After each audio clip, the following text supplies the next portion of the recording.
Question number 6 है आपके पास sequence वाला कि भाई फाइंड द एन ट्रम मालूम करनी है। इसका एक फार्मूला लिखवाया था मैंने, अगर आप बच्चों को याद हो कि वो फार्मूला था T N is equal to A plus N minus one D. कभी भी एन ट्रम मालूम करने को आ जाए ये वाला फार्मूला आप लोग यूज़ करेंगे। देन क्या होगा सर, देन ये होगा आपके पास एक सीरीज़ दी हुई होगी 4 9 14 19, ये सीरीज चलती रहेगी। ए जो है वो सबसे पहले वाला होता है, ए की वैल्यू 4 हो जाएगी।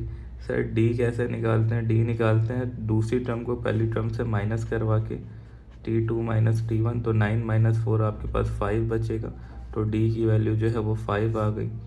और ये एन जो है वो एन टर्म ही मालूम करना है, तो एन टर्म जो है वो एज इट इज़ आपके पास रहेगा।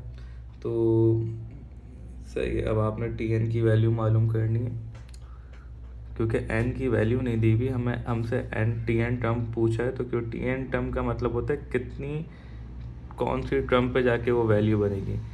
तो यहाँ पे तो वैल्यू कोई टर्म मांगी भी नहीं है हमसे, सिर्फ डायरेक्ट टी एन की वैल्यू मांगी है, तो एन जो है वो एज इट इज़ रहेगा। तो अब मैं फार्मूला लगा रहा हूँ टी एन, ये फार्मूला देखते हैं, टी एन की जगह टी एन आ गया, ए की जगह क्या आ जाएगा 4, मैंने ए की जगह क्या लिख दिया 4, प्लस एन की जगह एन ही रहेगा, एन चेंज नहीं होगा क्योंकि एन हमें गिवन नहीं है।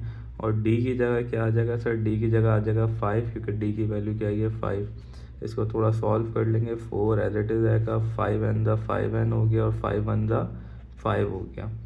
तो अब ये होगा कि एन वाला पहले लिख दिया और नंबर वाला बाद में लिख दिया, क्योंकि नंबर वाला क्या हो रहा है -4 -5 होता है -1, तो ये टी एन की वैल्यू आ गई। इसी तरह क्वेश्चन नंबर 6 के बाकी पार्ट्स भी करने।